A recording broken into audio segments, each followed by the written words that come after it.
que nos acompanham, que este projeto aprovado nessa sessão extraordinária tem o objetivo de ajustar uma lei municipal que já sancionada no dia 10 de setembro, ajustando então essa possibilidade de concessão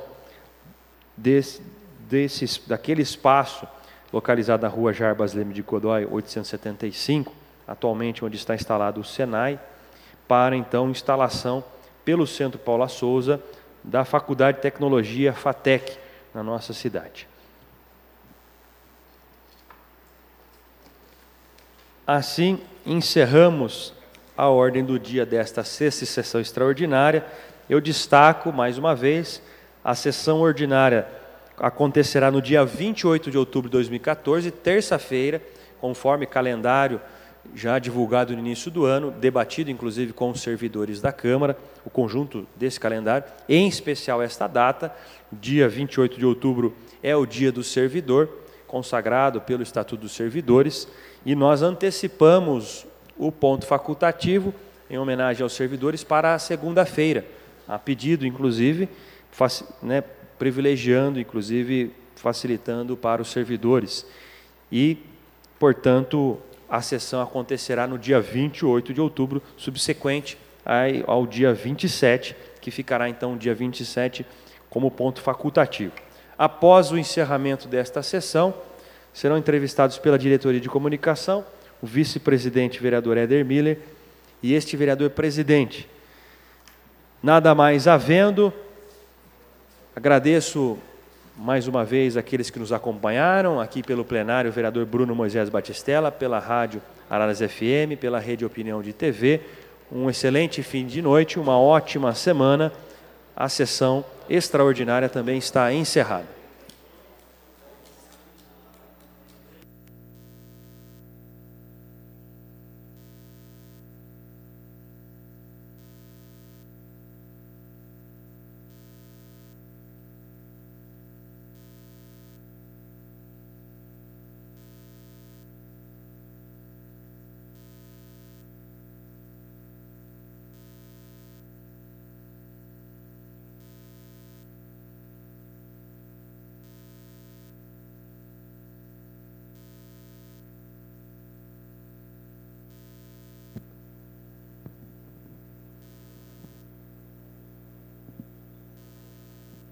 Boa noite a todo mundo que nos acompanha aqui ao final da sessão e dando sequência aí à nossa série de entrevistas ao final das sessões ordinárias, vamos conversar aqui com o nosso presidente da casa, o vereador Breno Zanoni Cortella. Boa noite, vereador. Boa noite, Vinícius. Boa noite a você que ainda nos acompanha. Vereador, na semana passada, especificamente na segunda-feira, o senhor, juntamente com o juiz eleitoral de Araras, doutor Guilherme Wiltacher, e a promotora de justiça eleitoral, doutora Andréia Sico, se reuniram juntamente com os representantes de partido para coibir a ação dos famigerados santinhos jogados nas eleições. Como é que vai ser realizada essa ação? Essa ação, ela visa fazer com que a legislação já existente, que impede, inclusive, qualquer tipo de propaganda eleitoral, ela ocorra no dia das eleições. Mas nós sabemos que não tem bastado a força, a letra da lei, para que isso não ocorra. Tem sido uma prática comum, uma tradição, por todas as candidaturas, por todos os partidos, com todas as correntes ideológicas, não só em Araras, mas pelo Brasil todo de uma maneira geral. Então, durante a noite, durante a madrugada, as próximas sessões eleitorais acabam sendo arremessados esses santinhos, que geram uma questão de segurança, de insegurança para quem vai votar. Isso gera também um dano ambiental, para isso, porque isso acaba ficando por um tempo. Isso também, um dano ambiental também, porque esses papéis são pouco reciclados, e são desperdiçados esses papéis. E também por conta do voto não consciente. É estimulado um voto especialmente para o parlamento, para a Câmara Municipal, quando é o caso, ou para a Assembleia, para o voto de deputados e senadores, um voto não consciente, que eventualmente a pessoa acaba pegando, lá decidindo o voto pelo papel que vai estar no chão, porque a pessoa já sabe que provavelmente vai encontrar esses papéis lá. Não todos, mas uma parte do eleitorado acaba realizando esta prática. Então o objetivo foi reunir esses partidos. Eu conversei inicialmente na semana anterior com o juiz eleitoral, com a promotora de justiça eleitoral, e aí ficou decidido então essa reunião Nós convidamos todos os partidos, a maioria dos partidos organizados em Araras, inclusive os dois que estão disputando agora o segundo turno, o PT e o PSDB, estiveram também presentes, e vários outros que também não estão disputando, mas também prestigiaram, e assim foi assinada uma ata desse compromisso, desse esforço, porque já é difícil se não tiver esse envolvimento dos partidos políticos, porque assim a Justiça Eleitoral vai poder atuar, os partidos vão poder se fiscalizar e o cidadão, você que nos acompanha, vai poder, durante a noite, durante a madrugada, acompanhar, filmar, fotografar, para quem sabe nós possamos conseguir agora no segundo turno, no próximo domingo, ter uma surpresa, que será a surpresa de não termos papéis no dia, durante a votação. A Prefeitura também certamente vai se empenhar, como fez no primeiro turno, limpando também desde a madrugada, eventualmente, se acabar alguém jogando desavisadamente, mas nós esperamos que o volume seja muito menor, que a população também colabore, que os partidos se fiscalizem e nós ficaremos atentos para servir de exemplo para outras tantas cidades em que a gente possa seguir esse caminho, fazer a lei ter força, de uma união de partidos políticos, de lideranças políticas, que tem contado com o apoio do prefeito Brambila também, que estava com representantes também na reunião, e assim possamos, então, garantir uma eleição mais limpa. Como eu tenho dito, a democracia e a política deve estar na rua, mas não no chão. Ela deve estar na comunidade, nos debates, na rua, nos bairros, mas não pode estar no chão, ali jogada naquele santinho, implorando por um voto não consciente. Ali não é o lugar da política. A política é maior do que isso, tem importância muito grande e eu também desejo que as pessoas, façam uma boa votação no próximo domingo, com tranquilidade, com serenidade. Certamente será mais rápido do que foi no primeiro turno, porque é um voto só, o voto para presidente da República, apenas 2 dígitos que serão votados agora no domingo na decisão de quem será o próximo chefe da nação. Vereador, na 37ª sessão ordinária foi aprovada a sessão solene de homenagem que devolve simbolicamente os mandatos de prefeito e vice-prefeito, respectivamente, a Milton Severino e a Césio De Vitti. Como é que é realizada essa ação, como é que ela vai ser realizada e de onde veio a ideia de comandar toda essa ação? Dos trabalhos da Comissão da Verdade, nós inclusive na visita a Brasília, no Arquivo Nacional, obtivemos por meio do Ministério da Justiça, o ministro José Eduardo Cardoso nos forneceu, por meio dos seus departamentos, o original do decreto de intervenção que a cidade sofreu. A cidade de Araras percebeu que o país vivia uma ditadura militar quando teve uma intervenção aqui. Antes disso, talvez não tivesse todo mundo se apercebido que governou no Brasil de 64 a 85 uma ditadura, com generais não eleitos, nomeados, um golpe militar que aconteceu, chamado à época de Revolução, e alguns mais antigos ou mais conservadores ainda chamam indevidamente de Revolução, que assim se autodenominava aquele movimento que tirou indevidamente do poder alguém que foi eleito e confirmado, que foi o presidente João Goulart. Então, a Comissão da Verdade analisou os fatos relacionados à nossa cidade. E o principal fato foi a intervenção federal, que tal qual um ato tirou o presidente João Goulart, tirou também alguém democraticamente eleito pelo povo de Araras, sem nenhum processo judicial, sem nenhuma acusação formal, mas por um ato de força, por considerar inapto para exercício do cargo o então prefeito Milton Severino, e o então vice-prefeito Césio De Vitti também foi impedido de tomar posse e assim foi nomeado um interventor federal. Nós precisamos reparar essa injustiça histórica.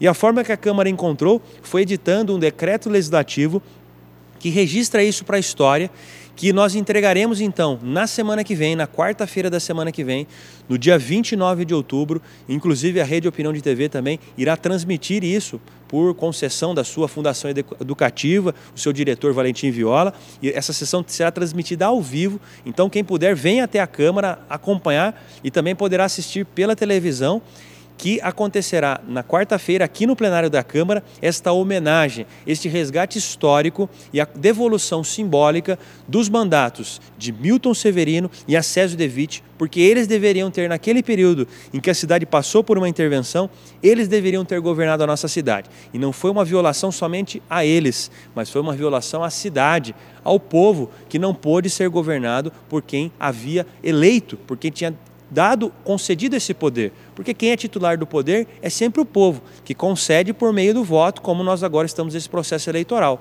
E esse povo tinha concedido esse poder ao prefeito Milton Severino e ao vice-prefeito Acésio De Vitti. Isso lhes foi tomado, e isso foi uma violação às instituições democráticas da nossa cidade. Então nós faremos esse registro histórico, esse ato de desagravo, essa sessão de devolução dos mandatos, reconhecendo a importância histórica, a injustiça que foi cometida e tentando assim um pouco reparar a história e fazer para que nunca mais se esqueça, mas essencialmente para que nunca mais isso aconteça nem na nossa cidade, nem no nosso país. Certo, então, presidente, obrigado mais uma vez pela entrevista. Muito obrigado, boa noite a todos e todas, uma ótima semana. E dando continuidade à nossa sequência das entrevistas, nós vamos ao outro canto do plenário com a nossa colega Ariana Storoli, que vai entrevistar o nosso vice-presidente da casa, o vereador Éder Miller. Boa noite, Ariana. Olá, Vinícius. Isso mesmo, eu estou aqui com o vice-presidente, o vereador Éder Miller. Éder, boa noite. Hoje, durante a sessão, foi lido o relatório final da Comissão de Habitação, na Comissão de Moradia. Eu queria você, como sendo o presidente, que foi o presidente dessa comissão, que comentasse, fizesse uma avaliação de como foi o trabalho desse grupo, dessa comissão. O trabalho dessa comissão vem acompanhando desde o início do ano e nós achamos melhor fazer o relatório final diante da pré-lista já, das pessoas, que já deu mais de 6.000 pessoas inscritas, né? E agora em aba deve iniciar o quê? As visitas técnicas. Então achamos por melhor não prolongar mais uma vez, porque não sabemos quanto tempo irá demorar mais essas visitas. E a comissão fica aberta, já foi prolongada por 3 vezes, então achamos melhor fazer o relatório. A documentação está anexada ao projeto, a lista está disponível no site da Inhaba e nós também temos na casa, junto à comissão, a lista dos nomes dos pré-aprovados. E, vereador, como é que foi esse trabalho com a Inhaba? A Inhaba colaborou bastante com o trabalho de vocês, não foi? Atendeu os requisitos, né? Desde aquele caso do Jardim do Aeroporto, quando iniciou, e até nas inscrições, como tivemos problema em questão de famílias, uma mora com a outra, chegava lá na promoção social, tinha dificuldade de se inscrever, fazer o cadastro único, depois vir na Inhaba. Então a gente foi trabalhando em cima e fomos acertando a situação, e até que chegou aí a mais de 6.000 inscrições.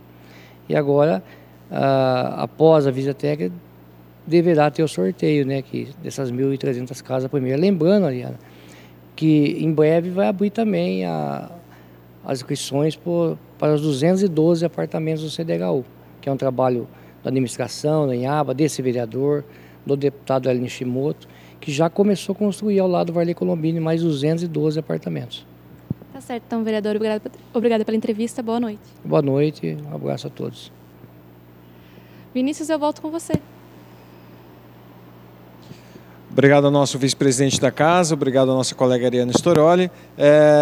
Só relembrando o pessoal de casa, o nosso presidente falou ao final da sessão ordinária e ao final da sessão extraordinária que na segunda-feira que vem é o nosso ponto facultativo da Câmara Municipal, então a sessão foi automaticamente transferida para terça-feira, impreterivelmente também às 8 horas da noite, então a sessão ordinária da semana que vem passou de segunda-feira para terça-feira. E na quarta-feira, como também disse o nosso presidente aqui, acontecerá a sessão solene de entrega de devolução simbólica do mandato de prefeito e vice-prefeito, respectivamente, de Milton Severino e Acésio De Vitti. Quero deixar para o pessoal de casa também a informação que a Câmara Municipal está lançando o edital de concurso público para os preenchimentos de cargos efetivos para compor o quadro de funcionários do Poder Legislativo Municipal. O edital será publicado nesta terça-feira, ou seja, amanhã, no jornal Tribuna do Povo, também no Diário Oficial Eletrônico do município de Araras, e o documento ficará disponível para consulta no site da Câmara, araras.sp.leg.br, e as inscrições poderão ser feitas serão feitas de 27 de outubro a 28 de novembro pelo site da VUNESP, que é vunesp.com.br. A VUNESP é a instituição responsável pelo concurso da Câmara, certo? Então, todos, a partir de amanhã é só acessar o site da Câmara, o site da VUNESP, e você obtém mais informações e consegue fazer o download do edital completo do concurso público que será realizado para a Câmara Municipal de Araras. Certo? Uma boa noite a todo mundo. Terça-feira que vem a gente está de volta ao final da sessão ordinária com a nossa série de entrevistas com os vereadores. Uma boa semana para todo mundo e uma boa noite.